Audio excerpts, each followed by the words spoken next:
So, you're about to take a free throw. But there's one problem. You never learned how to properly do it.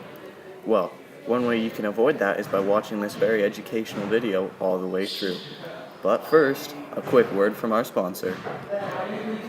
On behalf of our gang, I'd like to say doing basketball is a very fun and great way to get exercise. I firmly believe that if you eat healthy and nutrition your body will, and get regular exercise, doing lifelong activities will possibly diminish your chances of developing a mental illness and also gives you a great opportunity to possibly do these activities with your partner. And one last thing I'd like to say is don't do drugs, kids. In basketball, you're not allowed to hit anybody or even touch them sometimes. When this happens while someone is shooting, the person with the ball is awarded a free throw. Before you take a free throw, you are going to want to try and relax and take some deep breaths to calm your heart rate.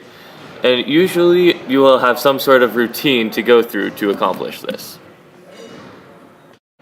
Now, as you're going to take your free throw, you must bend your legs at the knees, go up, release, and follow through with your wrist to release the ball towards the net. One thing that people tend to do wrong is jump over the free throw line.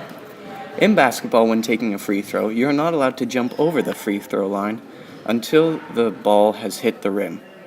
One way to combat this is to not jump at all and just bend your legs as much as you need. Another thing people do incorrectly is to shoot the ball with two hands. One way you can practice combating this is to put one hand behind your back and practice your shooting motion. In basketball, the goal of the game is to put the ball in the hoop as many times as you can, while the opposing team tries to stop you from doing this.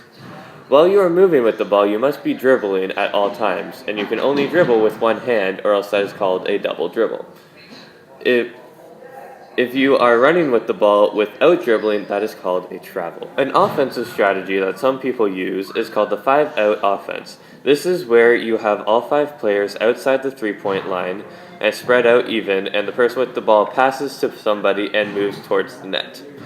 One of the defensive strategies that people use is called the man-to-man defense. This is where everybody on the court has one person that is their responsibility to guard. Bum bum bum ba da ba da ba da ba da ba da ba da ba da ba da ba da. Bum